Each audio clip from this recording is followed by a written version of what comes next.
Welcome doctor Paul V Mathew, the habit builder. Master key സിസ്റ്റത്തെക്കുറിച്ചാണ് നാം സംസാരിച്ചു കൊണ്ടിരുന്നത്. അവസാനം പറഞ്ഞത് ജീനുകൾ നമ്മുടെ ജീവിതത്തെ എങ്ങനെ സ്വാധീനിക്കുന്നു, ഒപ്പം തന്നെ സെൻസസ് നമ്മുടെ ജീവിതത്തെ എങ്ങനെ സ്വാധീനിക്കുന്നു എന്നുള്ളതാണ്. അപ്പോൾ ഭയം, ഉദാഹരണമായി പറഞ്ഞാൽ ഫിയർ ഉണ്ടാകുന്നത് ഒരുപക്ഷെ ജനറ്റിക്കലായിട്ടുള്ള ഫാക്ടർ കൊണ്ടാകാം. ജനറ്റിക്കലായിട്ട് പല കാരണങ്ങൾ കൊണ്ടും നമ്മുടെ ജീവിതത്തിൽ പല കാര്യങ്ങളും ഉണ്ടാകാറുണ്ട്. ദേഷ്യം, സങ്കടം, ദുഃഖം, വിഷാദം, സന്തോഷം, ഇതെല്ലാം ഒരുപക്ഷെ ജനറ്റിക് ഫാക്ടറാണ്. പണ്ടൊരു പുസ്തകം പറഞ്ഞപ്പോൾ ഞാൻ പറഞ്ഞു, ഹാപ്പിനെസ് പിസ്സ എന്ന് പറയുന്ന പുസ്തകത്തിൽ ഏകദേശം 60% കാര്യങ്ങളും നമുക്ക് ജനറ്റിക്കലായിട്ട് ഉണ്ടാകുന്നതാണ് എന്ന്. എന്നാൽ ഈ ബാക്കി 40% ഡെലിബറേറ്റായി നമുക്ക് ചെയ്താൽ നമുക്ക് ഡെവലപ്പ് ചെയ്യാൻ കഴിയുന്ന കാര്യങ്ങളാണ്. എന്നാൽ ഈ ഹോൾസം ആയിട്ടുള്ള ലൈഫ് 100% നമുക്ക് മാറ്റം വരുത്തുവാനായിട്ട് കഴിയും. അതിനുവേണ്ടി നമ്മുടെ സെൻസ് ഓർഗൻസിനെ നമുക്ക് സ്വാധീനിക്കാൻ കഴിയണം. അതാണ് ജീൻസ് വേഴ്സസ് സെൻസസ്. അപ്പോൾ ഈ മാസ്റ്റർ കീ സിസ്റ്റത്തിൽ പറയുന്നത് ഈ സെൻസ് ഓർഗനൈസേഷൻസ് അല്ലെങ്കിൽ സെൻസ് ആയിട്ടുള്ള നമ്മുടെ കേൾക്കുന്നത്, കാണുന്നത്, സ്പർശിക്കുന്നത്, മണക്കുന്നത്, ഇതെല്ലാം വഴിയാണ് നമ്മുടെ ജീവിതത്തിൻ്റെ അകത്തേക്ക്, ശരീരത്തിനകത്തേക്ക് നാം ഓരോ കാര്യങ്ങളെയും ഗ്രഹിക്കുന്നത്. അപ്പോൾ അവിടെ നമുക്ക് തീർച്ചയായിട്ടും കൺട്രോൾ ചെയ്യാൻ സാധിക്കും. ഡെലിബറേറ്റായി ഇൻറ്റൻഷണൽ അറ്റംപ്റ്റ് കൊണ്ട് നമ്മുടെ അകത്തേക്ക് വരുന്നത് നമുക്ക് നിയന്ത്രിക്കുവാൻ സാധിക്കും. അപ്പോൾ അതുകൊണ്ട് വെറുതെ നമ്മുടെ പാരമ്പര്യമായിട്ട് ഞങ്ങൾ അങ്ങനെയാണ്, അല്ലെങ്കിൽ മാതാപിതാക്കൾ അങ്ങനെയാണ് തുടങ്ങിയ വിഷയങ്ങളെക്കുറിച്ച് പരാതി പറയുന്നതിന് യാതൊരു അർത്ഥവുമില്ല എന്നും ഓർത്തിരിക്കുക. We create our lives. നമ്മുടെ ജീവിതത്തെ ഉണ്ടാക്കുന്നതും നിർമ്മിക്കുന്നതും സൃഷ്ടിക്കുന്നതുമെല്ലാം നാം തന്നെയാണ്. അപ്പം നമ്മളൊരു വീടുണ്ടാക്കുകയാണെന്ന് വിചാരിക്കുക. പുസ്തകത്തിൽ പറയുന്ന നല്ല മനോഹരമായ ഒരു ഉദാഹരണമാണ്. നാം വീടുണ്ടാക്കി നമ്മുടെ സ്വന്തം വീടാണെങ്കിൽ തീർച്ചയായും അതിലുപയോഗിക്കുന്ന മെറ്റീരിയൽസ്, അതിലുപയോഗിക്കുന്ന യൂട്ടൻസിൽസ്, ടൂൾസ്, ജനല്, കതകുകൾ, തടി, ഇതെല്ലാം ഏറ്റവും നല്ലതായിരിക്കാനായിരിക്കും നാം ആഗ്രഹിക്കുന്നത്. ഒരിക്കലും മോശമായിട്ടുള്ള ഒന്നുകൊണ്ട് നമ്മുടെ വീട് നാം ഉണ്ടാക്കിയില്ല. ഏറ്റവും മികച്ച മെറ്റീരിയൽ കൊണ്ട് ഏറ്റവും മനോഹരമാക്കി പണിയാനായിരിക്കും നാം ശ്രമിക്കുന്നത്. അതുതന്നെയാണ് നമ്മുടെ ജീവിതം എന്ന് പറയുന്നത്. ജീവിതത്തിനകത്തേക്ക് കൊടുക്കുന്നത്, ജീവിതം, ലൈഫ്, ബോഡി എല്ലാം ബിൽഡ് ചെയ്യാൻ നാം ഉപയോഗിക്കുന്ന ഏറ്റവും മികച്ചതായിട്ടുള്ളതായിരിക്കണം. അതിനാണ് ഈ സെൻസ് ഓർഗൻസ് അല്ലെങ്കിൽ നമ്മുടെ തോട്ട്സ്, നമ്മൾ അകത്തേക്ക് വരുന്ന ചിന്തകളും കാണുന്ന കാഴ്ചകളും കേൾക്കുന്നതും സ്പർശിക്കുന്നതും മണക്കുന്നതും എല്ലാം പോസിറ്റീവാക്കി മാറ്റുന്നതിലൂടെയാണ് നമ്മുടെ ജീവിതം ഒരു പോസിറ്റീവായി മാറുന്നത്. ഇപ്പോൾ റോബിൻ ശർമ്മയുടെ പുസ്തകം നമ്മൾ ഒരുപക്ഷെ വായിച്ചിട്ടുണ്ടാവും, a monk who sold his Ferrari. അതിനകത്ത് പറയുന്നത് നമ്മുടെ മനസ്സ് എന്ന് പറയുന്ന ഒരു പൂന്തോട്ടമാണ്. ദ ഗ്രേറ്റസ്റ്റ് ബാറ്റ്സ്മാനെ കുറിച്ച് ഹനാൻ തന്നെ ഈ പുസ്തകത്തിൽ പറയുന്നുണ്ട്. അപ്പോൾ നമ്മുടെ മനസ്സ് എന്ന് പറയുന്ന ഒരു പൂന്തോട്ടമാണ് അല്ലെങ്കിൽ തോട്ടമാണ്. ആ തോട്ടത്തിൽ എന്ത് നടണം, അതിനെങ്ങനെ പരിപാലിക്കുമെന്ന് തീരുമാനിക്കേണ്ടത് നാമാണ്. ഒന്നുകിൽ വളരെ മനോഹരമായ ഗന്ധമുള്ള സൗന്ദര്യമുള്ള പുഷ്പം കൊണ്ട് നമുക്ക് നിറയ്ക്കാം. അതല്ലെങ്കിൽ മുള്ളും പറക്കാരയും കുപ്പിച്ചിലുമായി കാട് കയറി നമുക്ക് അങ്ങനെയും വളർത്തുവാൻ സാധിക്കും. അപ്പോൾ ഈ ഒരു വളരെ മനോഹരമായ ഉദാഹരണം, നമ്മുടെ മനസ്സ്, അതിനെ നമുക്ക് ക്രിയേറ്റ് ചെയ്യുവാൻ കഴിയണം. നാം മറ്റുള്ളതിനെ കംപ്ലൈൻറ്റ് ചെയ്യാതെ നമ്മുടെ ജീവിതത്തെ ബിൽഡ് ചെയ്യുന്നത് എന്തുകൊണ്ടാണ് എന്ന് തീർച്ചയായും നാം മനസ്സിലാക്കുക. അപ്പോൾ ഇതൊരു ഫ്ലോയാണ്, ഒരു നദി പോലെ ഒഴുകുന്നതാണ്. ആ നമ്മുടെ ജീവിതത്തിലേക്ക്, മനസ്സിലേക്ക് ഒഴുകി വരുന്ന ആ പോസിറ്റീവായ ചിന്തകളിൽ ഒരു ബാരിയേഴ്സും ഉണ്ടാകാൻ പാടില്ല, ഒരു തടസ്സങ്ങളും ഉണ്ടാകാൻ പാടില്ല. നെഗറ്റീവായിട്ട് ഇമോഷൻസ് കൊണ്ട്, അസൂയ കൊണ്ടോ, അഹങ്കാരം കൊണ്ടോ, ദേഷ്യം കൊണ്ടോ, ഈഗോ കൊണ്ടോ നമ്മുടെ ഈ ഒഴുക്കിനെ തടസ്സപ്പെടുത്താൻ പാടില്ല എന്ന് ഈ പുസ്തകത്തിൽ ഓർപ്പിക്കുന്നുണ്ട്.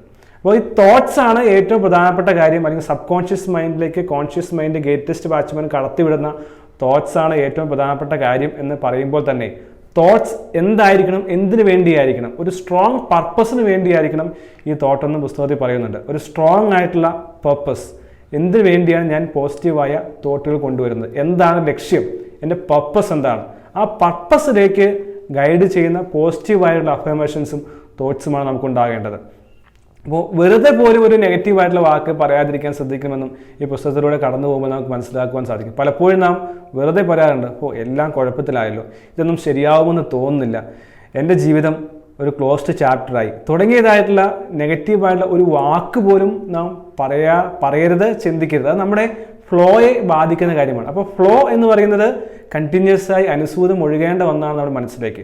നമ്മുടെ നെഗറ്റീവായ തോട്ട്സ് വെറുതെ പോലും നാം പറയാതിരിക്കുവാനായിട്ട് ശ്രമിക്കേണ്ടത് വളരെ അത്യാവശ്യമാണ്. അപ്പോൾ നമ്മുടെ തോട്ട്സിനെ നമ്മുടെ എയിമിലേക്ക് അലൈൻ ചെയ്യുവാൻ സാധിക്കണം, ട്രാൻസ്ലേറ്റ് ചെയ്യുവാൻ സാധിക്കും. എന്താണ് നമ്മുടെ എയിം, എന്താണ് നമ്മുടെ പർപ്പസ്, അതിലേക്ക് അലൈൻ ചെയ്യുന്ന, അതിന് താദാത്മ്യപ്പെടുത്തുന്ന സമാനമായിട്ടുള്ള പോസിറ്റീവായ ചിന്തകൾ കൊണ്ട് നമ്മുടെ മനസ്സിനെ നിയന്ത്രിക്കുവാൻ സാധിക്കണം. അതൊരു ഫ്ലോയായി ഒഴുകുവാനായിട്ട് സാധിക്കണം. ഈ പുസ്തകം യഥാർത്ഥത്തിൽ പറയുന്നത് പല പ്രപഞ്ച നിയമങ്ങളെക്കുറിച്ചാണ്.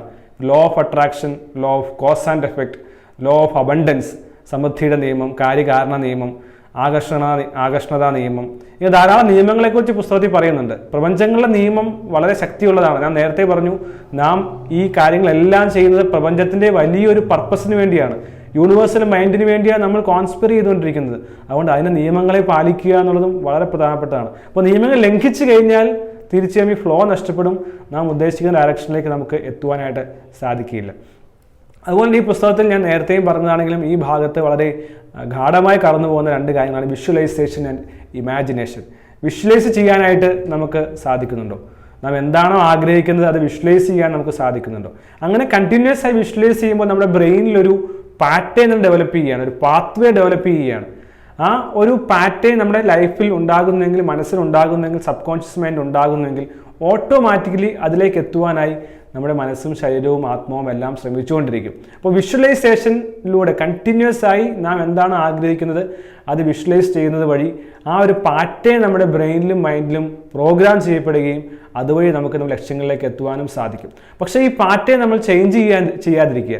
ഞാൻ പറഞ്ഞു എന്താണ് പർപ്പസ്, ലക്ഷ്യമെന്ന് കൃത്യമായി വെച്ചു, അത് എപ്പോഴും ചേഞ്ച് ചെയ്യരുത്. യൂണിവേഴ്സിൻ്റെ ഫ്ലോ ഉണ്ട്, ആ ഫ്ലോയിൽ പോകുമ്പോൾ അത് തന്നെ പോകുവാനായിട്ട് ശ്രമിക്കണം. ഇടയ്ക്ക് അത് മാറ്റുവാനോ അല്ലെങ്കിൽ ഇടയ്ക്ക് വേറെ ചിന്തിക്കുവാനോ അല്ലെങ്കിൽ വീണ്ടും മാറ്റം കൊണ്ടുവരാനോ ശ്രമിക്കരുത്. എന്താണോ നാം ആഗ്രഹിക്കുന്നത് ആ തോട്ട്സും ആ ചിന്തയും ആ പർപ്പസും കണ്ടിന്യൂസ് ആയി റിപ്പീറ്റായി നാം വിഷ്വലൈസ് ചെയ്യുക. നാം അതായി എന്ന് മനസ്സുകൊണ്ട് കാണുകയും പറയുകയും എഴുതുകയും ചെയ്യുക. അങ്ങനെ ഞാൻ അതാണ്, ഒരു ബില്യണർ ആണെങ്കിൽ ബില്യണർ മൈൻഡ് സെറ്റ്, ആ മൈൻഡ് സെറ്റ് സംസാരിക്കുകയും ചിന്തിക്കുകയും പ്രവർത്തിക്കുകയും ചെയ്യുക. എന്താണ് ഞാൻ ആകാൻ ആഗ്രഹിക്കുന്നത് അതിനായി എന്ന് വിചാരിച്ച് അത് വിഷ്വലൈസ് ചെയ്യുക, അല്ലെങ്കിൽ അത് ദർശനം കാണുന്ന, അത് ചിന്തിക്കുന്ന അവസ്ഥയാണ് വിഷ്വലൈസേഷൻ എന്ന് പറയുന്നത്. രണ്ടാമത്തെ വളരെ പ്രധാനപ്പെട്ട മറ്റൊരു തോട്ട് തന്നെയാണ് ഇമാജിനേഷൻ. പലപ്പോഴും വിചാരിക്കും എന്താണ് ഇമാജിനേഷനും വിഷ്വലൈസേഷനും തമ്മിലുള്ള വ്യത്യാസമെന്ന്. ഇമാജിൻ ചെയ്യുക എന്ന് പറയുന്നത് ക്രിയേറ്റീവായിട്ടുള്ളൊരു വർക്കാണ്. അത് നാം തന്നെ ക്രിയേറ്റ് ചെയ്യുന്ന ഒന്നാണ്. നമ്മുടെ ബുദ്ധിയിൽ നമ്മുടെ ആശയത്തിൽ ഉരുത്തിരിഞ്ഞു വരുന്ന ഒന്നാണ് ഇമാജിനേഷൻ എന്ന് പറയുന്നത്. അപ്പോൾ ക്രിയേറ്റിവിറ്റി എന്ന് പറയുന്നത് ഒരു ബ്രെയിൻ ആക്ടിവിറ്റിയാണ്. പുതിയതായ കാര്യങ്ങൾ ഇമാജിൻ ചെയ്യുവാൻ സാധിക്കുക, അത് നമുക്ക് നേടിയെടുക്കുവാനായിട്ടുള്ള ശ്രമങ്ങൾ ഓട്ടോമാറ്റിക്കലി കടന്നു വരും. അപ്പോൾ പുതിയതായ ഇന്നോവേഷൻസ് അല്ലെങ്കിൽ ക്രിയേറ്റിവിറ്റി അത് ബ്രെയിനിലൂടെ കൊണ്ടുവരുന്നതാണ് ഇമാജിനേഷൻ. അതും ഒരു പാത്വേ ആണ്.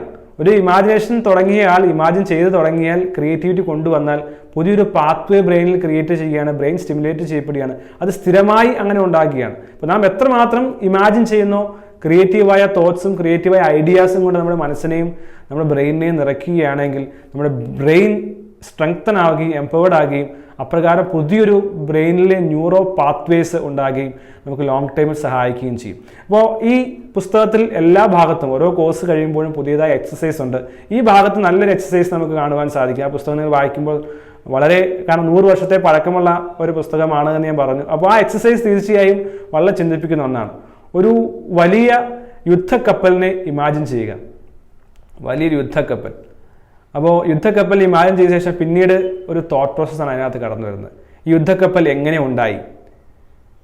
ഒരുപക്ഷെ ഒരു രാജ്യം ആവശ്യപ്പെട്ടതായിരിക്കാം, രാജ്യത്തിൻ്റെ പ്രതിരോധ വകുപ്പ് ആവശ്യപ്പെട്ടതായിരിക്കാം. പ്രതിരോധ വകുപ്പ് ആവശ്യപ്പെട്ടതാണെങ്കിൽ ആ രാജ്യത്തിൻ്റെ പ്രതിരോധ വകുപ്പിൻ്റെ ഒരു ചർച്ച നടന്നിട്ടുണ്ടാകാം. ആ ചർച്ചയുടെ ഭാഗമായി അവിടുത്തെ അസംബ്ലിയിലോ പാർലമെൻറ്റിലോ ലോകസഭയിലോ രാജ്യസഭയിലോ ഒക്കെയും വലിയ ചർച്ചകൾ ഇതിനെക്കുറിച്ച് നടന്നിട്ടുണ്ടാകാം.